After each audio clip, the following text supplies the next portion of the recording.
Bonsoir tout le monde, bienvenue sur le stream du Permacodeur. Donc ce soir, on va parler de Bun Install et de cet excellent article de Lydia Haley, j'espère que je n'écorche pas son nom, sur comment fonctionne, d'une manière générale, donc ça va être très intéressant, c'est les principes généraux d'installation des dépendances et d'un package manager. Et qu'est-ce qui fait de Bun cette espèce d'alien? Bun n'est pas qu'un package manager, bien évidemment, c'est un interpréteur qui permet de faire un tas de choses, peut-être même trop de choses. Bun fait de l'ORM, Bun fait du jQuery, Bun fait répare la mobilette et fait revenir l'être aimé, etc. Non, on va parler de Bun Install sur la partie Package Manager, parce que c'est un sujet qui est, comme je le disais, d'actualité.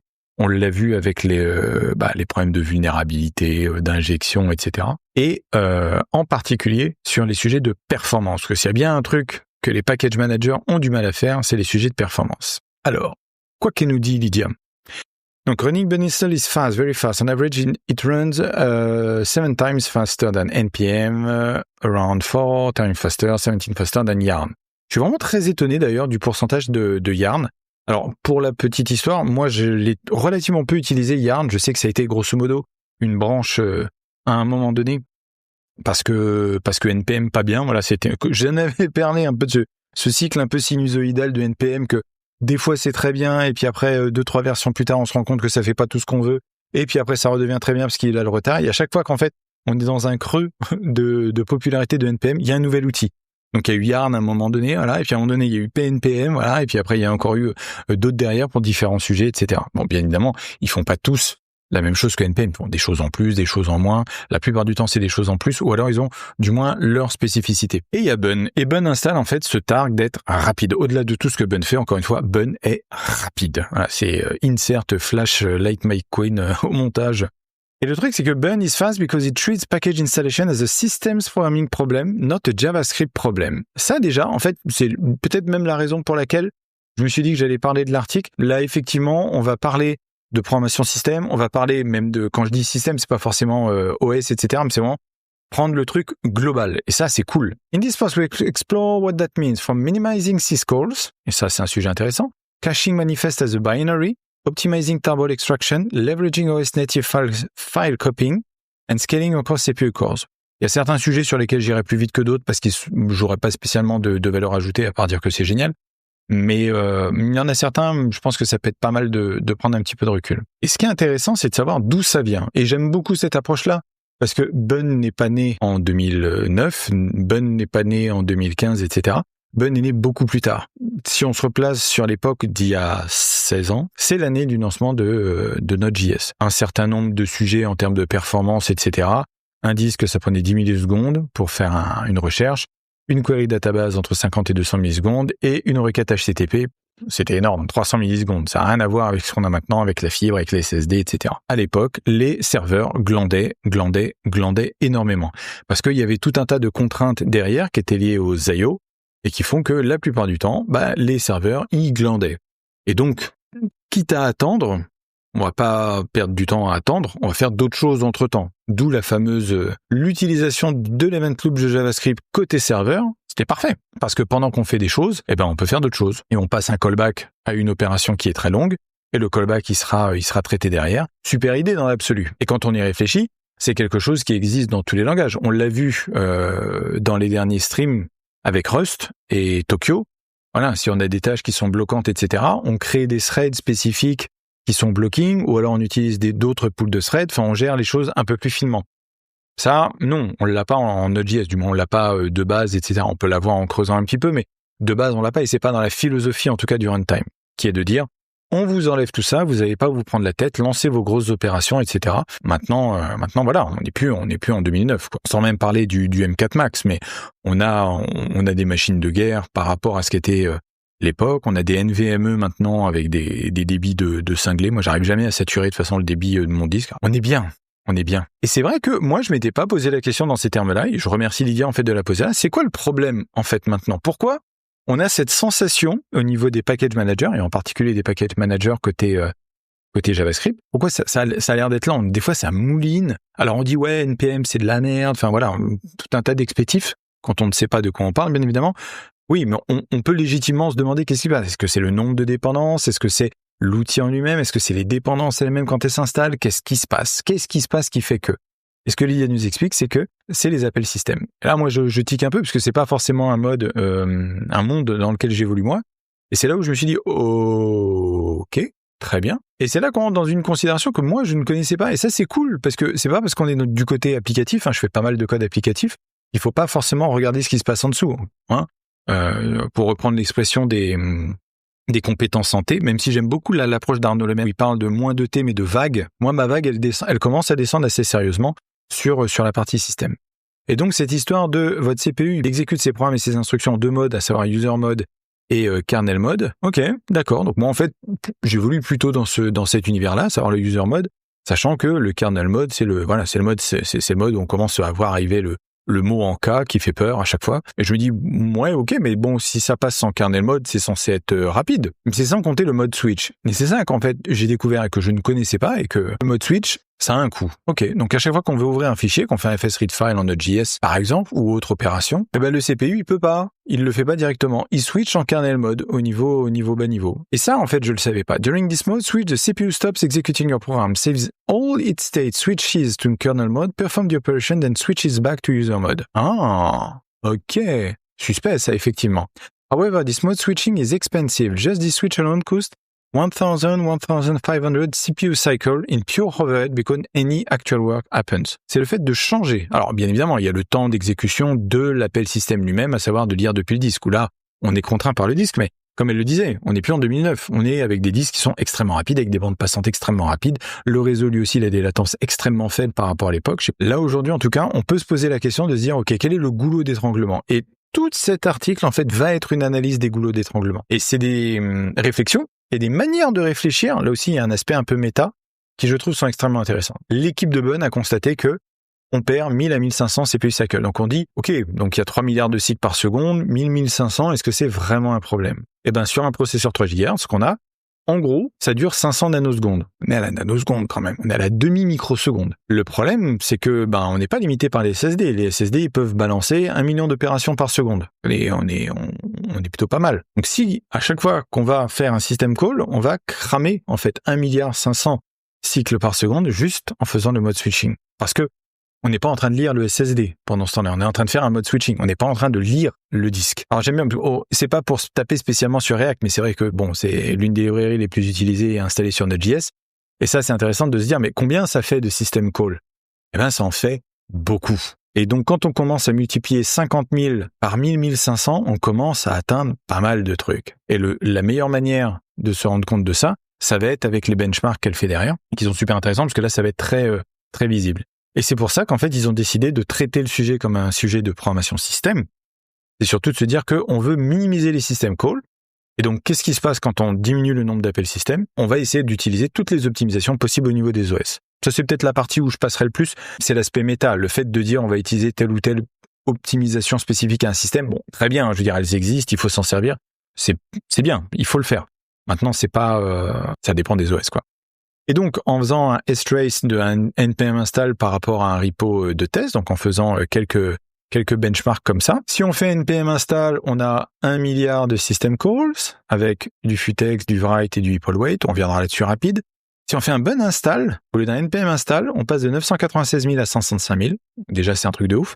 Yarn, on passe à 4 millions. Ça m'avait vraiment bluffé quand j'ai regardé le truc. Et quand on fait un PNPM, on est à 456 000. Donc, elle résume ça très bien derrière, je vais pas redire les choses, mais grosso modo, Bunn install est 4 fois plus rapide, 6 fois plus rapide, 17 fois plus rapide. C'était l'origine des stats initiales. Il n'y a pas que ces optimisations-là, c'est ce qu'on va voir après, mais rien qu'en termes de syscall, donc les fameux 1500 à multiplier à chaque fois, on en a 165 000 côté Bunn, on en a 1 million, quasiment un ordre de grandeur supérieur côté NPM, et je parle même pas de Yarn, quoi, qui est totalement aux fraises. Et effectivement, les 4 millions de Yarn, si on multiplie par les 1500, on a juste des secondes d'overhead, donc juste de switch, kernel user, kernel user, kernel user, kernel user.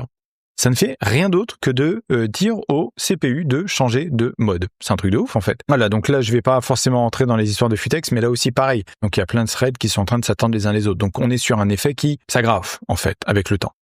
Et donc, on commence par le truc déjà basique. Pourquoi NPM, PNPM et Yarn sont écrits en Node.js? C'est une vraie bonne question, en fait. Pourquoi c'est écrit en JavaScript? Parce que le truc, c'est qu'en Node.js, donc on est à l'abstraction la plus haute possible, on fait pas d'appel système directement. Quand on fait ça, quand on fait un fsread file, Et ça, je trouve ça très intéressant pour le coup. Je suis désolé, c'est un poil technique, mais je trouve ça très intéressant de voir quand on appelle une API de haut niveau comme FSReadFile, donc tout simplement lire un fichier sur le disque, qu'est-ce que ça veut dire concrètement? Donc il y a une librairie C, par Rust, C, qui s'appelle libuv et qui permet justement de faire de l'abstraction de plateforme pour gérer les I/O à travers un thread pool. Donc thread pool, ça par contre on a vu en Rust, c'est l'essence même de la programmation concurrente. Sauf que si on veut pouvoir faire la lecture d'un package.json, donc ce qu'on va avoir besoin de faire pour récupérer les dépendances, il y a du monde, on convertit déjà en UTF-16, en UTF-8 les arguments pour pouvoir faire ce qu'on a à faire. Ensuite, libuv demandait à 4 thread workers de faire le taf. S'ils sont pas dispo, on attend. Il y en a un qui se décide enfin à prendre la chose, qui décide d'aller faire le fichier et d'aller faire l'appel système du read. Donc là, le fameux switch en kernel mode, donc nos fameux 1500 cycles là, il va faire récupérer le data du disque. Donc ça, c'est l'opération qui avant était extrêmement coûteuse et maintenant est extrêmement rapide. Et donc on a un changement de priorité par rapport à ça. Récupère au worker thread et puis après ça remonte et ça exécute le callback.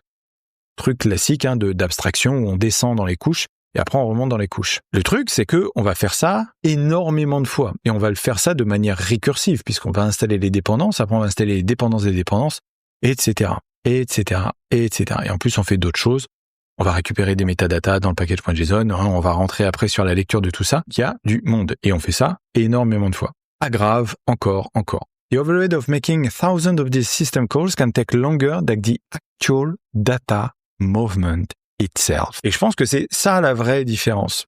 Au-delà du fait que Bun est écrit en Zig, parce que c'est Zig, etc., c'est le simple changement de paradigme. Ça, c'est extrêmement important. Et c'est ce que je voudrais que vous reteniez ce soir. C'est vraiment le changement de paradigme de se dire quel est notre goulot d'étranglement? Qu'est-ce qu'on fait quand on exécute une action? Ça, c'est vraiment intéressant parce que c'est là qu'on va se dire à un moment donné, oui, ce qu'on faisait avant et qui coûtait extrêmement longtemps quand on arrivait sur le disque avec son accès, avec le bras qui bouge pour aller chercher sur le disque, etc. Maintenant, c'est plus le cas.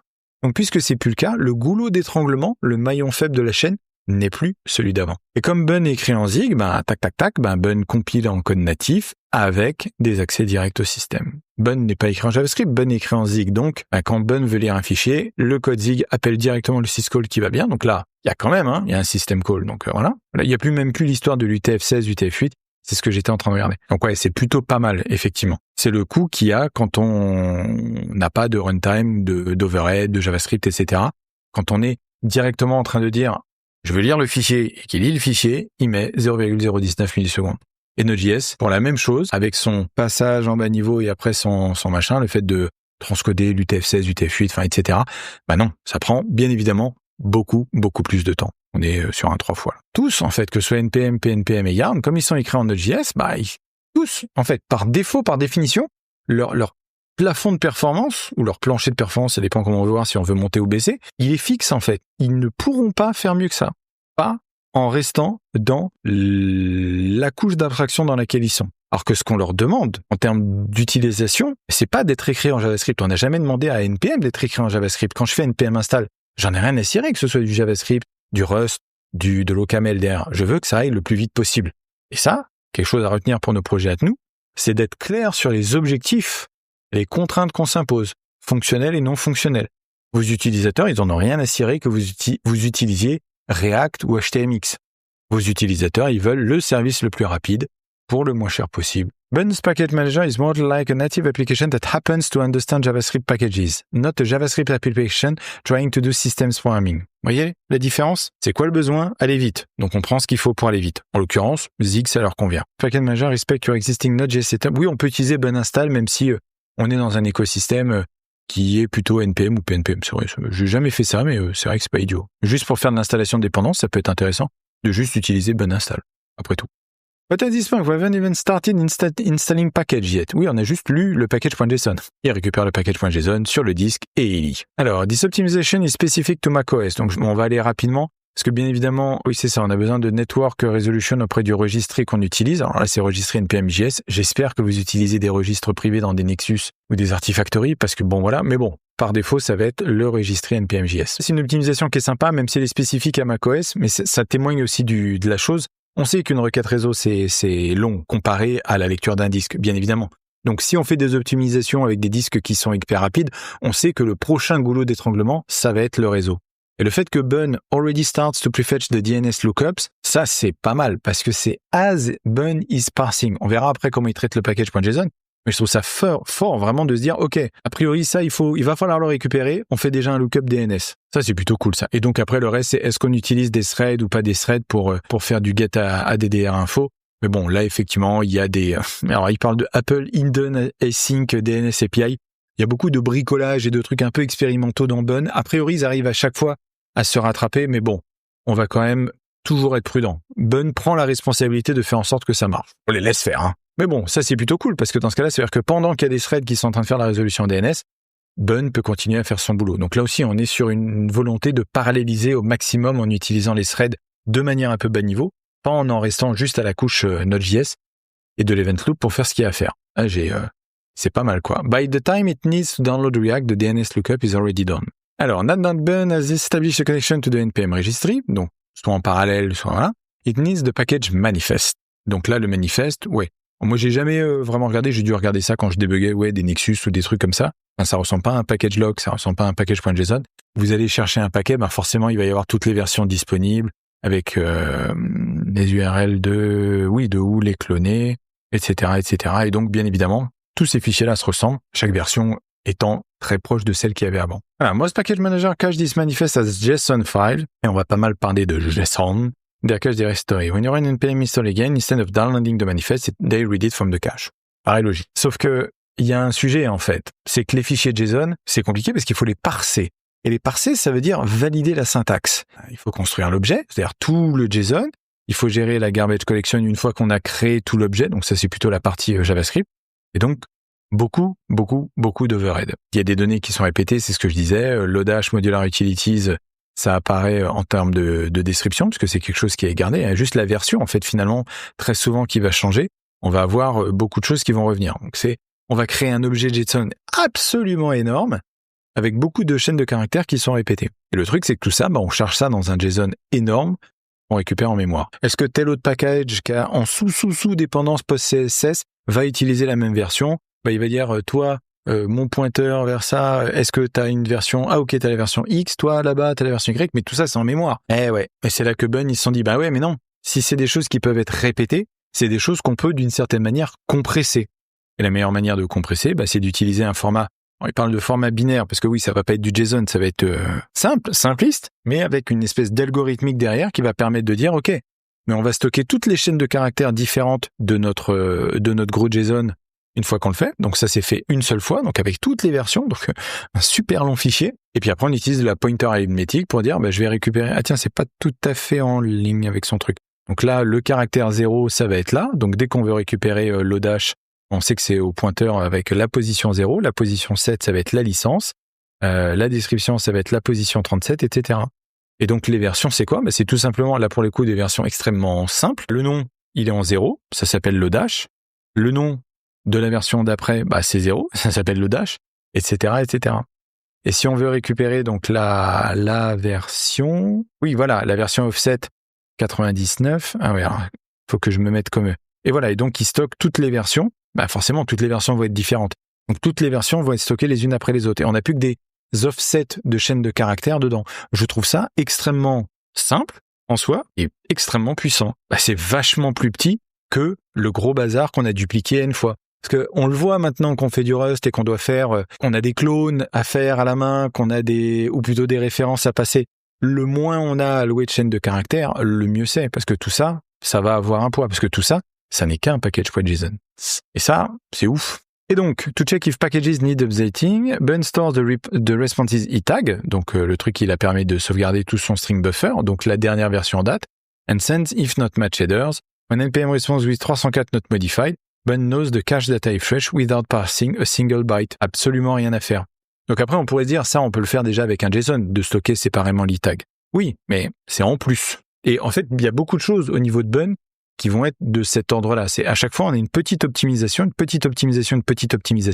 qui va cibler un point de douleur et au fur et à mesure, c'est ce qu'on a vu au début, on se retrouve avec énormément de gains. Et donc, qu'est-ce qu'on a? En termes de pure durée, un Bun install 230 millisecondes, Bun install en cache, on n'a plus que 9 millisecondes. Et ouf quand même. Et si on fait un npm install fresh, on en a, donc là on n'est plus en millisecondes, on est en secondes, donc 1786 millisecondes, on est beaucoup plus. Et même en cached, on est plus rapide avec Bun en fresh qu'avec NPM en cached. C'est zinzin, ça, hein. À chaque fois, c'est le parsing du JSON qui limite. Alors que Bun, avec son format propriétaire bidouillé, etc., mais qui fonctionne, hein, puisque c'est isomorphique à avoir un JSON, bah voilà. Utiliser la bonne data structure au bon moment et une data structure custom. Enfin, arrivé à ce stade-là, je trouvais ça déjà zinzin. Et après, bah, on passe au Optimized Tarball Extraction.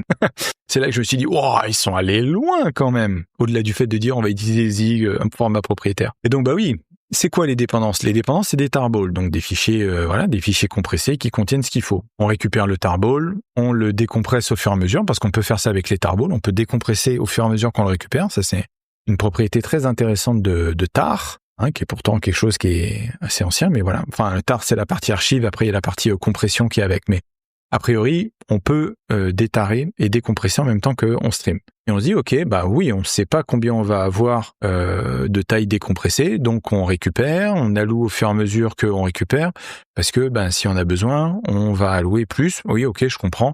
Effectivement, et on stream, donc au fur et à mesure, on va faire de plus en plus. Donc on commence avec un small buffer et let it grow, hein, comme dans la Reine des Neiges. Let it grow, non? Et donc, au fur et à mesure qu'on récupère des données compressées, bah, il y a de plus en plus de données décompressées. Et donc, à chaque fois, on va allouer un nouveau buffer. Et c'est là qu'ils ont identifié un bottleneck performance. Et là, tu fais OK. Ah, mais oui, mais d'accord. Mais en fait, à chaque fois qu'on alloue un buffer, on va copier les données existantes. Et ça, je l'avais pas spécialement compris, en fait. Je me suis dit, ah bah oui, non, mais il y a ça. Je suis allé un peu trop vite quand j'ai eu le truc. Ah oui, on a besoin de plus de place. On peut pas juste dire, j'augmente la taille de mon buffer, parce que peut-être qu'il est à côté d'un espace mémoire qui va pas forcément être utilisable. Donc, on est obligé d'aller à un autre endroit où on a de la place, parce qu'on peut pas tout simplement dire, préalloue-moi, je sais pas, 4 gigas. Ah non, ça serait, faites un npm install, boum, 4 gigas dès le premier tarball. Ça fait mal. Et donc voilà. Donc, on a un package d'1 méga, et donc, au fur et à mesure, on clonk. Ah, ok. Et ça, j'avais pas spécialement réalisé, mais c'est bien de se poser ces questions et de se dire, bah oui, effectivement, il va avoir besoin d'espace contigu, quoi. Comme un film, ça se suit un petit peu comme ça, on a un twist à chaque fois. Et donc après, bah, suivant le nombre de fois qu'on fait les allocations, bah, à chaque fois on va être obligé de copier. Comment on pourrait faire différemment? Et du moins, comment Bun décide de le faire différemment? Bun, il dit, ok, bah, vous savez quoi? Nous, on va récupérer le tarball entier avant de le décompresser. Et là, tu fais, what? Mais attends, quoi? On va gaspiller de la mémoire si on fait ça. Et il y a des packages qui peuvent être très gros, même compressés.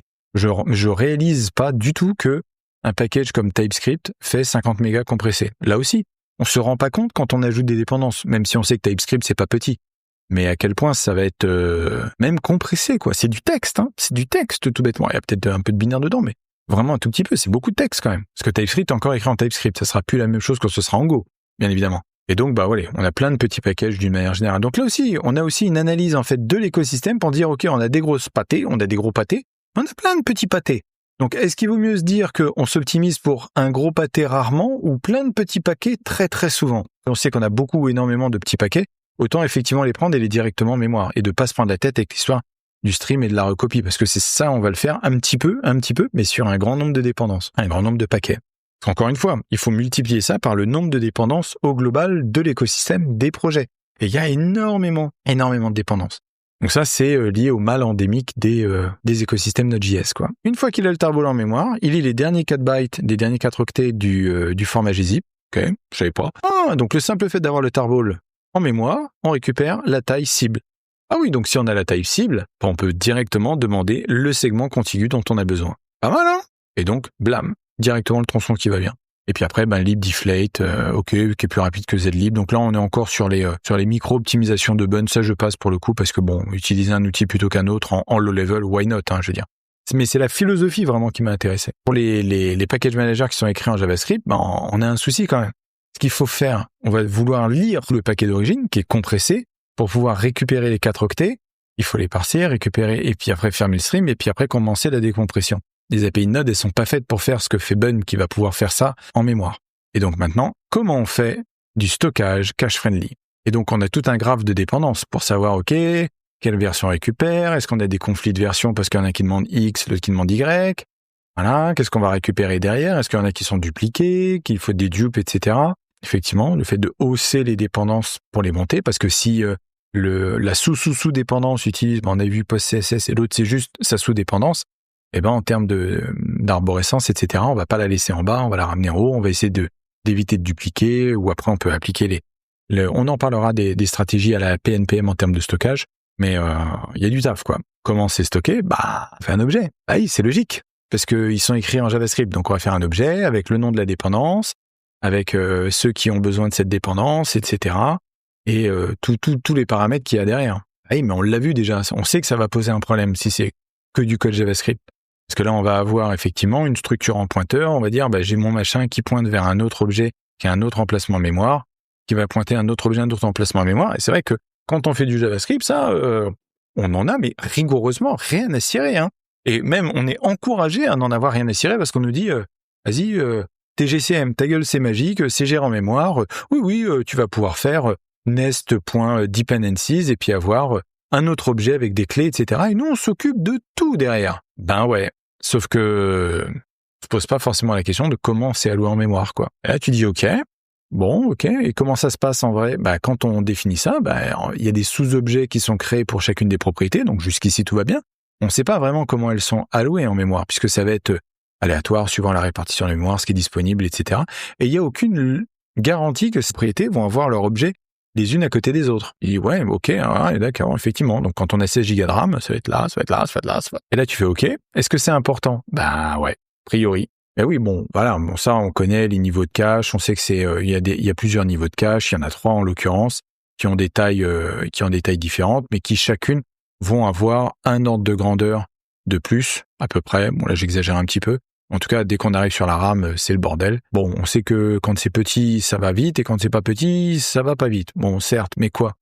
Eh ben ouais. Et c'est là que je découvre, moi, l'existence des cache lines. Alors moi, j'ai fait un peu d'architecture des processeurs, un petit peu ancien pour moi, ça fait longtemps, ça fait plus de 20 ans. Ah, mais oui, ça, je me rappelle de ça. On va charger des chunks entiers de mémoire, mais on va charger des chunks qui correspondent à l'endroit où on va chercher. Donc, suivant l'endroit où est ce qu'on veut récupérer en mémoire pour faire nos recherches, nos liens dans les paquets, nos objets qui pointent vers d'autres objets, etc., ça va être compliqué. Bah oui, parce que si on a notre package next, donc l'objet qui concerne la dépendance next qui a cette adresse-là, donc il va récupérer tous les octets sur cette cache line, ok, mais PostCSS, il est peut-être de l'autre côté de la RAM, donc c'est à un autre endroit. Et donc, il va falloir les récupérer. Et donc, il va falloir les recharger. Et donc, il va falloir aller chercher ça. Et donc, quand on va aller chercher, bah oui, en fait, on va utiliser très peu, mais à chaque fois, on a besoin d'aller chercher. À chaque fois, la ligne complète. Parce que c'est réparti dans tous les sens. Ok, mais combien ça coûte? Jean-Marc Morandini, ou je sais plus qui c'est qui dit ça. Combien ça coûte? Oui, effectivement, combien ça coûte à la fin, tout ce bazar-là? Plus on a de paquets, oui, plus on va remplir les caches. Et donc, on va basculer après sur le fait de dire, ok, on va dégager ça du cache pour pouvoir aller en chercher un autre. Et donc, à chaque fois, on monte en termes de niveau de cache. Parce que, et ça, je connaissais pas ce terme-là de pointer chasing, mais ça paraît très logique qu'à chaque fois, on va aller, à chaque fois qu'on veut accéder, on va devoir aller accéder à un autre truc de la mémoire. C'est idiot, parce qu'on pourrait se dire, dans l'absolu, peut-être qu'ils auraient dû allouer. Non, mais ils le savent pas, en fait, parce que quand ils créent l'objet et qu'il va alimenter en disant, il y a next, nouvelle dépendance que je viens de détecter, et elle a ces sous-dépendances-là. Ah, il y a une autre dépendance de cette sous-dépendance. Donc ouais, non, c'est forcément dynamique. Donc comme c'est forcément dynamique, ça n'est pas prédictible. Comme c'est pas prédictible, il n'y a pas de garantie de localité. Et donc on se retrouve à chaque fois à se dire, ok, the CPU can predict where to load next because each pointer could point anywhere. It simply cannot know where next dependencies lives until it finishes loading the next object. Ok? Et donc ça coûte combien? Combien ça coûte? Ok, cache miss, RAM fetch, on en mange 300 cycles. On va sur next dependencies, bim, 300 cycles. On va chercher PostCSS, cache miss, 300 cycles, 300 cycles, 300 cycles, 300 cycles. Ça commence à faire. Et donc, pour lire une dépendance, ça fait 1200 cycles. Et donc, 400 nanosecondes. Encore une fois, 400 nanosecondes, pas beaucoup. Oui, mais dès qu'on commence à avoir des packages, on se retrouve déjà avec 2 millisecondes. On est passé de nano à micro à millisecondes. On a fait un facteur de 2 si je devais compter juste en unités. Et la seconde est pas très loin. Et la minute est pas très loin derrière. Et donc on se dit, ok, donc comment ils font? Est-ce qu'ils sont si intelligents? Bun use structure of arrays instead of each package talking its own dependency array. Bun keeps all dependencies in one big shared array. Et tu fais all package names in another shared array and so on. Donc plutôt que d'avoir next qui est un objet dependencies qui est un objet qui a des propriétés, il dit non, pareil, on retrouve sur notre système d'offset et de longueur, et on dit on stocke next, SWSL, next, une version, une chaîne de caractères, SWSL pairs, une chaîne de caractères, PostCSS, une chaîne de caractères, etc. Donc on a toutes nos différentes chaînes de caractères uniques qui sont dans un string buffer énorme. Et on dit, OK, les packages, le nom, il commence là, ça fait ça. Enfin, la version, elle est à cet offset là et ça fait ça. Donc, 5 sur 6. Et les dependencies, 0, len2. Ah oui, et donc les deux dépendances de next qui sont ces deux-là. Et donc, dans dependencies, on a un autre array et qui lui va dire, moi, mon nom, il a l'offset 12, longueur 13. Et donc, c'est ça, etc., etc. Donc, finalement, on a une version zippée, un petit peu, dans la représentation qui est très proche de celle qu'on avait au début. Donc en plus, ils ont réutilisé la même logique en fait. Et donc, ça veut dire qu'en termes de code, on a probablement réutilisé une partie du code pour faire ce genre de choses. Eh ben, dis donc, large contiguous buffer, including package sur lightweight struct that specify where to find this package data using offset, ce que je disais, actual dependency relationship, ce que je disais, donc string buffer, c'est le gros bourrin, et version install all par semantic version, ah oui, c'est ce qu'on a vu. Et donc, accessing next dependencies just become arithmetic. Packages 0 tells us that next dependencies start at position 0 in the dependencies array. There are two dependencies, donc celle qu'on a vue. Go to dependencies 1, tell the post CSS name, position 34. Donc, on n'est plus sur des accès de pointeurs dans la mémoire. On est un accès de un indice dans un tableau. Ça, c'est là où ça fait tilt, en fait, de dire, ah oui, c'est vachement plus intelligent comme ça. Ça va beaucoup plus vite. Now, when you access package 0, the CPU doesn't just load those 8 bytes, it loads an entire 64-byte cache line. Since each package is 8 bytes and 64 bytes, you get packages 7 in a single memory fetch. Donc, pour de l'installation, c'est cool, parce qu'on sait qu'on a déjà chargé 8 paquets d'un coup directement en L1, plutôt que de faire 1, puis 1, puis 1, et de manger les 300 cycles à chaque fois. Donc, React Dependency, packages 0, 1 jusqu'à 7, ils sont déjà dans le cache L1. Donc, ils sont prêts à être accédés. Et donc après, on peut travailler avec. Donc, instead of the many small scattered allocations throughout the memory that we saw in the previous example, we now have around 6 large allocations in total, regardless of how many packages you have. This is completely different from the pointer-based approach, which requires separate memory fetch for each object. Vraiment trop cool. C'est là que je me suis dit, wow, ok, ils sont allés loin. Jusqu'où ils peuvent aller? Optimize log file format. Donc déjà, vous voyez, on a des gens qui aiment bien optimiser. Donc là, on se dit, OK, qu'est-ce qu'ils vont faire avec le log file? Also apply the structure of arrays. Eh oui, pourquoi faire différent si on sait qu'on a un truc qui fonctionne? Approach to is bun.log file.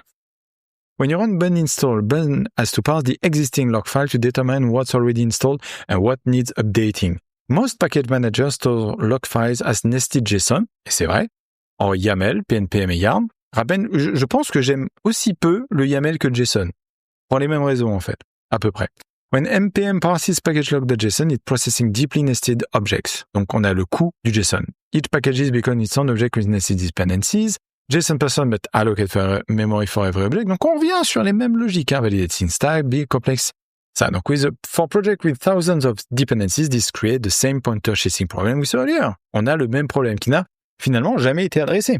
Ça a toujours été not my problem, bro. Moi, j'ai décidé d'écrire en JavaScript mon package manager, et donc, je subis mon langage. Sauf que, en tant qu'utilisateur, c'est pas ce qu'on veut. On veut, c'est que ça aille vite. Et effectivement, on est sur de la radicale efficacité de ce point de vue-là, notamment en réappliquant la structure of arrays approach, et donc, même punition, en fait. On va se retrouver avec une longue chaîne de caractères, et on va dire, OK, oui, voilà, donc l'idée, c'est de dédupliquer les chaînes de caractères et donc d'avoir un cache-friendly layout. Et c'est vrai que moi, j'avais pas remarqué ça, c'est l'ordre des dépendances plutôt que l'ordre alphabétique. Pourquoi pas? And not only that, but also pre-allocates memory based on the log file size. Just like with tarball extraction, this avoids the repeated resize and copy cycle that create performance bottleneck during parsing. C'est des mini-optimisations, mais c'est vrai qu'encore une fois, on y gagne, quoi.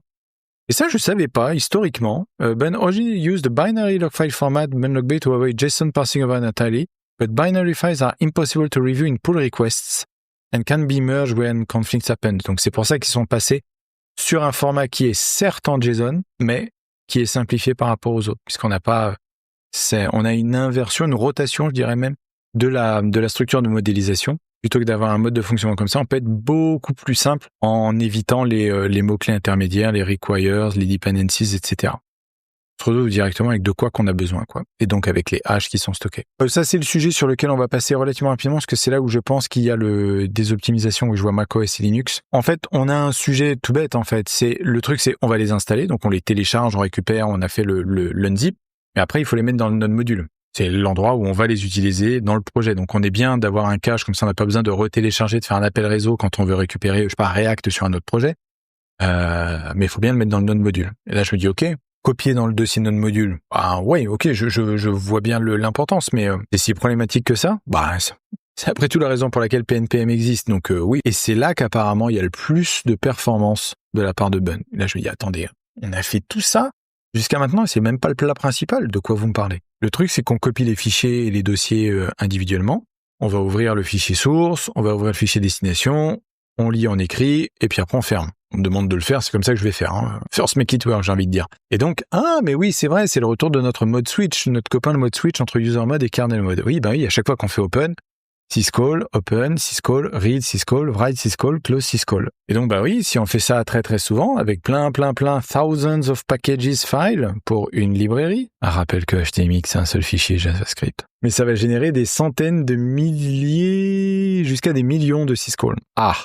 Et donc, on a l'overhead qui vient pointer sa tête en disant, faites ça 1 million de fois, c'est la loi des grands nombres. Ça va être compliqué, quoi. Et donc là, sans rentrer dans les spécifiques parce que ça m'intéresse pas trop, mais bon, voilà, ils vont utiliser les optimisations côté macOS pour faire du copy and write, donc ce qui leur permet de, can clone entire directory tree in a system syscall. Donc voilà, donc ça effectivement, ça va plus vite de ce point de vue-là. Une spécificité d'enregistrement vis-à-vis des SSD, c'est pas spécialement qui m'intéresse, mais bon. Ah oui, il y avait l'histoire du fait qu'on modifie rarement les fichiers qui sont dans notre module, nous, quand on s'en sert. Donc effectivement, on peut considérer que les fichiers sont read-only, ce qui donne encore d'autres optimisations. Je fais juste un arrêt là-dessus parce que ça c'est cool.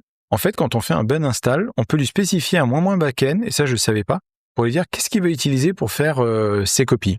Est-ce qu'il fait un copy file ou un clone file? Et on voit qu'effectivement, on a un x2 en termes de performance de l'un à l'autre. Donc déjà plutôt pas mal côté Apple d'avoir ce genre de primitif, et plutôt pas mal de bun d'avoir la transparence de pouvoir mettre ça visuellement. C'est une manière de faire de la télémétrie, d'une certaine manière. Moi, je trouve ça très respectable. Voilà, bon, Linux n'a pas clone file. Bon, là, tu dis, Apple gang. But it has something even older and more powerful. Hard links. Et là, je fais, mais oui, ça sert à rien de se prendre la tête de copier quand on peut tout simplement se dire qu'on peut fonctionner comme ça. Et là, on dit, OK, on a une fallback chain qui permet de dire, OK, sur Linux, on va faire des hard links. Alors, hard links, ça marche pas dans tous les cas. C'est ce qu'ils vont dire derrière. Donc, me sautez pas à la gorge tout de suite. Mais oui, mais il n'y a pas besoin de se prendre la tête. Un hard link, c'est tout simplement créer un nouveau nom de fichier pour le même inode et roule ma poule. Donc oui, on peut avoir dans notre cache et dans notre module, à l'installation, à la copie initiale, de toute façon, c'est le même fichier. Si après c'est modifié parce qu'on a fait le zizou, il va créer un autre inode et puis pas de souci, quoi. Donc il n'y a pas de data movement. On cause pas avec le disque dur, le système de fichiers, etc. Enfin, juste le système de fichiers pour faire le hard link, quoi. Mais voilà. C'est un syscall. Et on fait, OK, ça vraiment c'est cool, quoi. Donc ça, on est dans la microseconde. C'est ouf. 1 kilo ou 100 mégas. On est de l'ordre de la microseconde. C'est vrai, quand on prend un peu de recul, c'est assez bluffant, quoi. Donc, bien évidemment, il y a des limitations. On peut pas cross-file system boundaries. Donc, oui, si on est sur un autre disque, etc., on peut pas, c'est pas possible, quoi. Puisque l'idée, c'est de jouer sur le fait d'avoir les inodes. Si les inodes sont forcément différents, voilà. Après, je suis pas spécialiste des file systems, mais il y a des restrictions. Et il y a des restrictions de manière générale. Mais bon, après, il y a d'autres moyens. On retombe sur à peu près les mêmes choses qui sont, clone file ou du file copy file, du send file. Donc ça, oui, effectivement.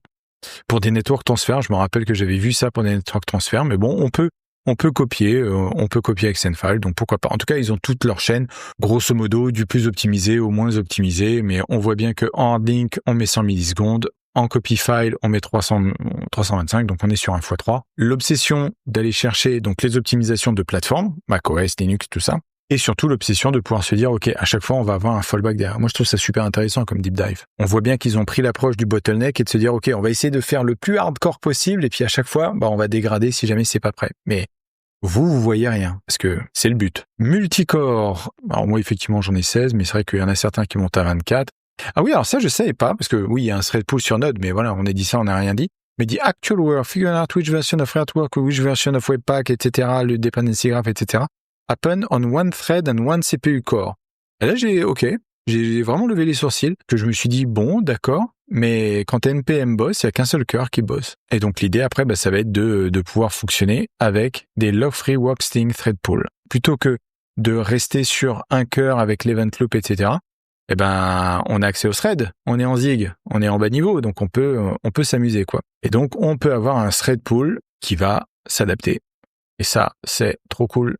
Comme on l'a vu, d'ailleurs, quand on a commencé à jouer avec les threads avec Tokyo, c'est un truc de ouf, quoi, parce qu'on peut utiliser un thread pour extraire le tarball de Next.js, un autre tarball pour aller résoudre les dépendances de PostCSS, et un troisième qui applique des patchs, oui, c'est vrai ça, de Webpack et so on. Et donc, effectivement, après, il y a des questions de mutex. Donc, je passe rapidement. C'est le fameux futex qu'on a vu avant. C'est comment on va se partager, comment on va éviter, etc. Alors, là, c'est le moment où je suis un peu plus paumé parce que log-free data structure, tu dis OK. Donc là, on utilise des instructions spéciales du CPU. Bon, OK, why not? Enfin, je veux dire, why not? Je garde de la hauteur par rapport à ça. On arrive à des performances qui sont ce qu'elles sont en termes de rendu. Bun maintient un pool de 64 connexions HTTP concurrentes. Très bien. Donc effectivement, l'idée là aussi, c'est de s'adresser à un autre bottleneck, à savoir le réseau.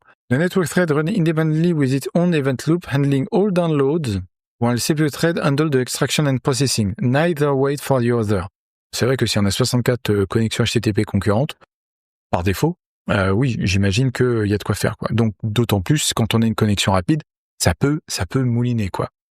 But also give each thread its own memory pool. Et je pense que c'est ça le truc, c'est que quand on est bas niveau, on peut se permettre ce genre de choses. And choose traditional multi-threading that all threads compete for the same memory allocator. This creates contention. If 16 threads all need memory at once, they have to wait for each other. À chaque fois, il va falloir attendre. Alors que s'ils ont chacun des chunks déjà alloués de mémoire, ils peuvent se permettre d'allouer directement dans leur pool de mémoire. Tout ça dingo. Encore une fois, on est sur, en fait c'est ça, c'est que sur chaque étude de la chaîne, à chaque fois qu'il y a un maillon qui est adressé, il y en a un autre qui devient le maillon faible, il est adressé, il y a un autre maillon qui est le maillon faible, etc. Et donc ils ont pu, je pense, même travailler en parallèle sur un certain nombre de sujets, avec le succès qu'on leur connaît, puisque c'est vrai que de plus en plus de projets utilisent Bun. Et même moi, j'ai une bien meilleure opinion, en tout cas, parce que je vois bien la philosophie derrière. Donc s'ils l'ont fait pour ça, ils l'ont fait pour la partie SQL, ils l'ont fait pour d'autres parties. Et j'aime bien cette radicale efficacité, le fait de dire, on ne s'arrête pas à la partie éventail de fonctionnalités, non, on descend vraiment verticalement au plus bas possible, quoi. The package managers we benchmark weren't built wrong. Et ça, j'insiste là-dessus, c'est un constat qu'on fait aujourd'hui. Et ça rejoint un petit peu ce qu'on discutait avec Alexandre la dernière fois avec le Legacy. C'est des produits de leur époque et de leur contexte. There was solution designed for the constraint of their time.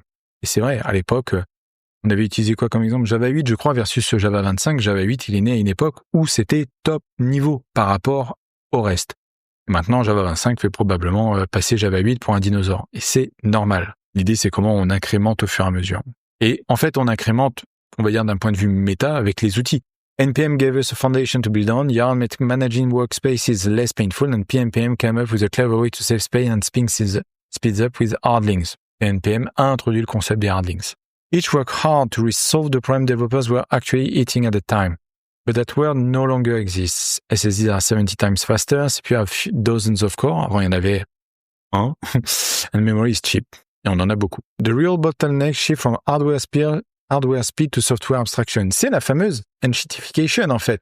Parce que la loi de Moore, elle a continué, etc., même si elle est un peu asymptotique maintenant. En tout cas, elle a progressé continuellement.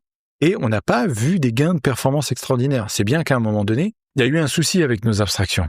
Parce que je pense qu'on s'est beaucoup reposé à chaque fois sur le fait d'améliorer notre DX, le fait d'utiliser du JavaScript, etc., et donc de baisser la barrière à l'entrée, d'avoir moins besoin de formation, parce que on fait pas du Rust, du Zig ou du C comme on fait du JavaScript. On va être honnête 2 secondes. C'est pas les mêmes métiers, bien évidemment, mais ça nécessite des compétences spécifiques.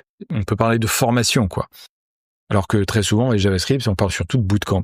Pas tout à fait la même chose pour moi. Surtout dans la longueur. Bun's approach wasn't revolutionary. It was just willing to look at what actually slow things down today. Et peut-être que demain, ça sera autre chose, hein.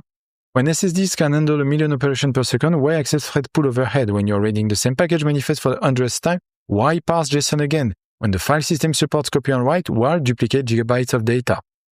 The tools that will define the next decade of developer productivity are being written right now by teams who understand that performance bottlenecks shifted when storage got fast and memory got cheap.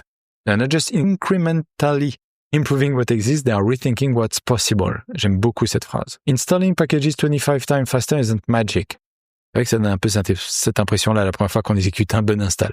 It's what happens when tools are built for the hardware we actually have. Et c'est peut-être ça la conclusion en fait que je voudrais faire. On n'écrit pas du code ex nihilo. On écrit du code qui va tourner quelque part dans un environnement, dans un écosystème, dans une architecture qui va faire tantôt des appels mémoire, tantôt des appels réseau, tantôt d'autres choses. Et jusqu'à maintenant, alors c'est marrant parce que c'était pas le cas quand je travaillais à l'époque sur des gros AS400, des systèmes comme ça, où on était finalement très proche des limitations du hardware. Mais le passage effectivement au web, au cloud, des trucs comme ça, c'est encore pire maintenant avec l'histoire de serverless, de conteneurs as a service, parce qu'on ne voit pas le hardware, donc on ne sait pas comment ça fonctionne. On ne sait pas en fait. On est sur des plateformes qui 99% du temps sont propriétaires. On ne sait pas, on dépend uniquement de l'abstraction qui a été mise en place. Et donc on ne sait probablement pas, ou du moins on ne fait pas forcément l'effort, je vais être méchant des deux côtés on va dire, de se poser la question de qu'est-ce qu'on fait, pourquoi on le fait et quels sont nos goulots d'étranglement. Et donc comment on mesure ces goulots d'étranglement. On a vu tous les benchmarks que Lydia montrait, c'était assez bluffant d'avoir la capacité en tout cas de mesurer tout ça. Et ça me fait plaisir. La philosophie de Bunn, elle est extrêmement saine sur cet aspect-là en tout cas. Il y a peut-être d'autres points où je suis un peu plus dubitatif. On gagnerait tous et toutes à davantage s'inspirer de cette philosophie d'une manière générale, à s'intéresser à là où on a de la valeur ajoutée en termes de productivité d'une manière générale. Là, c'est sur de l'installation. Donc, forcément, c'est technique, mais ça peut être aussi dans nos outils, dans nos abstractions, dans notre DX, etc. Voilà. Je pense que j'ai fait le tour. Donc, merci. Si jamais ça vous a plu, comme d'habitude, n'hésitez pas à vous abonner. Venez me rejoindre en stream. J'essaie de streamer de 20h à 22h les soirs de la semaine, quand je peux. Voilà, j'essaie de le faire 2-3 fois par semaine quand je peux. Et on fait des commentaires d'articles comme ça, on fait du Rust en ce moment. Mais pas que, on fera d'autres choses aussi.